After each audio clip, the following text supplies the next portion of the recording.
और कांग्रेस महासचिव प्रियंका गांधी का ट्वीट, जिन लोगों ने देश का पैसा लूटा, अब भाजपा उनके बचाव में क्यों उतरी है, जान से क्यों भाग रही है। जो लोग सवाल उठा रहे हैं उन पर मुकदमे लादे जाते हैं। क्या भाजपा भ्रष्टाचारियों का समर्थन करती है, ये उनकी ओर से सवाल पूछा गया है। तो उनकी ओर से ट्वीट किया गया है, ये सवाल पूछा गया है। बड़ी खबर आपको हम बता दें, भाजपा उनका बचाव क्यों करती है जिन्होंने देश को लूटा, और जान से क्यों भाजपा भाग रही है। जो लोग सवाल उठा रहे हैं उन पर मुकदमे लादे जा रहे हैं। क्या भाजपा भ्रष्टाचारियों का समर्थन कर रही है। कांग्रेस महासचिव प्रियंका गांधी की ओर से ट्वीट किया गया है। बड़ी खबर आपको हम बता रहे हैं।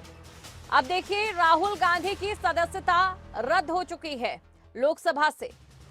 वायनाड से सांसद थे राहुल गांधी, लेकिन प्रावधान है ये कानून का कि 2 साल या इससे अधिक की अगर कोई सजा याफ्ता प्रतिनिधि है और वो मनोनीत है कोई सदस्य, तो उसकी सदस्यता को रद्द कर दिया जाएगा।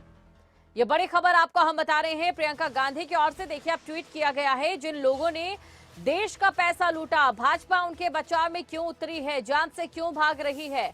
जो लोग इस पर सवाल उठा रहे हैं उन पर मुकदमे लादे जाते हैं। क्या भाजपा भ्रष्टाचारियों का समर्थन करती है।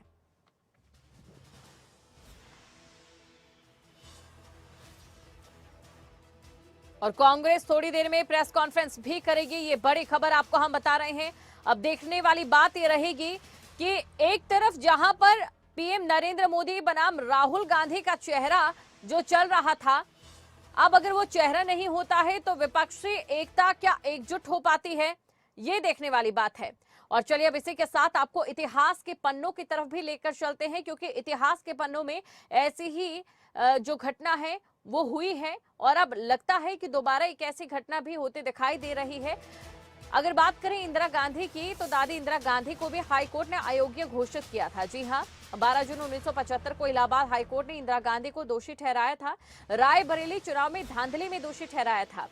वहीं सांसद के रूप में अयोग्य उन्हें घोषित किया था, और बाद में सुप्रीम कोर्ट ने फैसले पर रोक लगाई। इंदिरा गांधी को पीएम बनने की मंजूरी दे दी थी। तो बड़ी खबर आपको हम बता रहे हैं, पीएम के पद पर बने रहने की मंजूरी उन्हें दे दी गई थी इंदिरा गांधी को।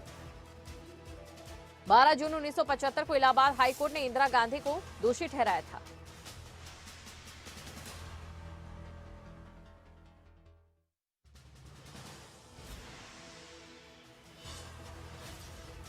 तो सांसद के रूप में अयोग्य घोषित किया था उन्हें, और उसके बाद सुप्रीम कोर्ट ने फैसले पर रोक लगाई थी।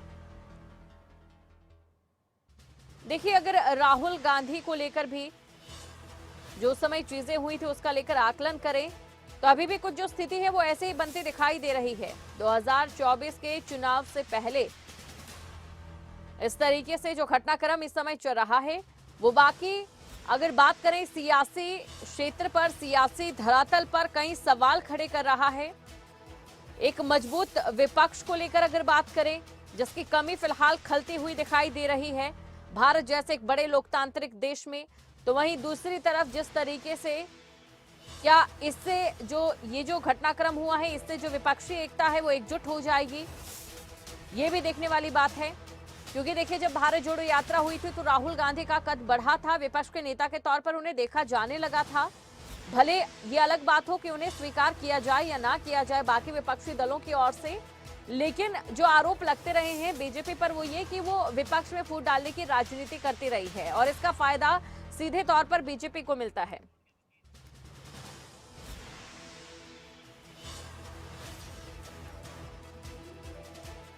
इस समय हमारे साथ सुप्रीम कोर्ट के वकील विभाकर जी जुड़ चुके हैं। विभाकर जी, आपका स्वागत करती हूं। और देखिए, ये जो बिल्कुल ये जो राहुल गांधी का प्रकरण इस समय चल रहा है, ऐसे में सबसे पहले हम आपसे ये जानना चाहेंगे कि सदस्यता बचाने के लिए राहुल गांधी के पास कौन कौन से कानूनी विकल्प इस समय मौजूद हैं। सदस्यता बचाने के लिए एक तो उनको डिस्ट्रिक्ट कोर्ट का वो जो मजिस्ट्रेट कोर्ट का चीफ जुडिशियल मजिस्ट्रेट कोर्ट का फैसला है, उसके लिए तो उनको सेशंस कोर्ट में जो सूरत में ही है वहां जाना होगा। लेकिन इस सदस्यता का जहां तक सवाल है, उसके लिए कोई रीट वगैरह नहीं मेंटेनेबल है जी। वो कोई हाई कोर्ट या सुप्रीम कोर्ट के रेमेडी से बाहर है जी। तो इस पर तो कोई डायरेक्ट रेमेडी उनके पास है नहीं जी। सदस्यता के बारे में उनके पास, राहुल के पास कोई रेमेडी नहीं है। इसको बिल्कुल। चैलेंज नहीं किया जा सकता कोर्ट ऑफ लॉ में, किसी रीट में भी नहीं हो सकता, हाई कोर्ट सुप्रीम कोर्ट में भी नहीं हो सकता। बिल्कुल।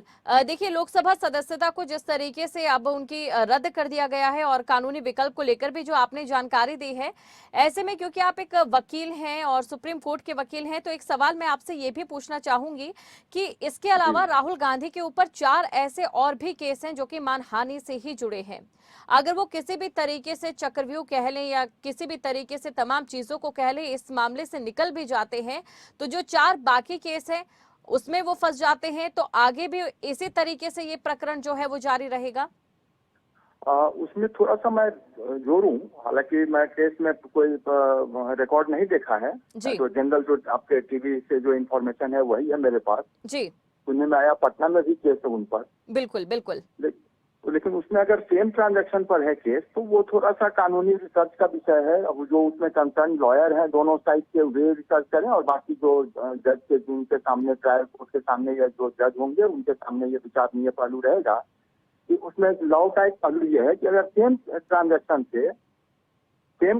से सेम स्टेटमेंट से अगर ये सारे केस 4-6 जो भी केस हैं वो अगर लॉज हुए हैं, तो उनको उनमें सेम एक अलग अलग सजा दी जा सकती है या अलग अलग ट्रायबल है, इस पर थोड़ा सा मुझे संदेह है। इसमें राहुल जी को थोड़ा रिलीफ मिल सकता है। बिल्कुल जी। और यद्यपि मैं उस केस में नहीं हूँ, किसी भी केस में जी, इसलिए मुझे उस केस का रिकॉर्ड का ज्यादा पता नहीं है जी, लेकिन क्या एक ऑप्शन है वहाँ पर, थोड़ा सा मुझे नहीं लगता कि सब केस में अलग अलग सजा उनको दी जा सकती हो। लेकिन इस केस में जहाँ तक सदस्यता का सवाल है, पार्लियामेंट की सदस्यता का सवाल है, वो हाई कोर्ट सुप्रीम कोर्ट में कोई रीच में भी नहीं जा सकते, कारण कि लोकसभा की प्रोसीडिंग्स को, अध्यक्ष की कार्रवाई को चैलेंज नहीं किया जा सकता कोर्ट में। शुक्रिया विभाकर जी, आप हमारे साथ जुड़े और ये तमाम कानूनी जानकारी आपने दर्शकों के सामने रखी। अखिलेश यादव क्या कुछ कह रहे हैं दर्शकों को वो भी हम सुना दें।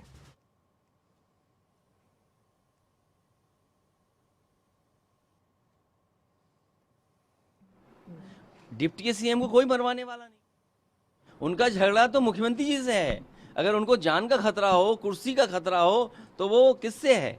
मुख्यमंत्री जी से, हम लोगों से नहीं है। हम तो उन्हें कुछ दे सकते हैं, समर्थन दे सकते हैं, सहयोग दे सकते हैं। अरे हम लोग उनसे बहुत प्रेम करते हैं, बहुत प्यार करते हैं, वो जानते ही नहीं इस बात को। सिटिंग एमएलएज हैं, उन पर केस लगाना, इरफान सोलंकी कानपुर, और एक अधिकारी बुलाया गया, बाहर से लाया गया, दूसरे प्रदेश के कैडर के अधिकारी को बुला करके ये निर्देश दिए शासन ने और सरकार ने कि आपको इसकी सदस्यता लेनी है। अभी 2 दिन पहले अगर आपको याद हो, विधायक इरफान ने खुद कहा कि ये मेरी सदस्यता लेना चाहते हैं, इसकी वजह से अन्याय कर रहे हैं। उत्तर प्रदेश में समाजवादी पार्टी के कई सदस्यों की सदस्यता इन्होंने, बीजेपी के लोगों ने ली है। आज कांग्रेस के पार्टी के सबसे बड़े नेता की सदस्यता गई है। और अगर हम इसी तरह देखेंगे, अगर ऐसे मुकदमे देखेंगे, तो बीजेपी वालों की तो कईयों की सदस्यता नहीं बचेगी। जो भाषा या जिस तरह के उनके स्टेटमेंट्स हैं, अगर उन पर सच्ची कार्रवाई हो जाए तो बहुत सारे भारतीय जनता पार्टी के सदस्यों की भी सदस्यता चली जाएगी। ये जानबूझ करके जो असली मुद्दे हैं, महंगाई, बेरोजगारी, और इनके ही मित्र उद्योगपति जिन्होंने पैसा भारत का डुबाया है, उन पर ये बहस नहीं करना चाह रहे। उनसे ध्यान हटाने के लिए ये कांग्रेस पार्टी के नेता के साथ हुआ है, समाजवादियों के साथ पहले हो चुका है।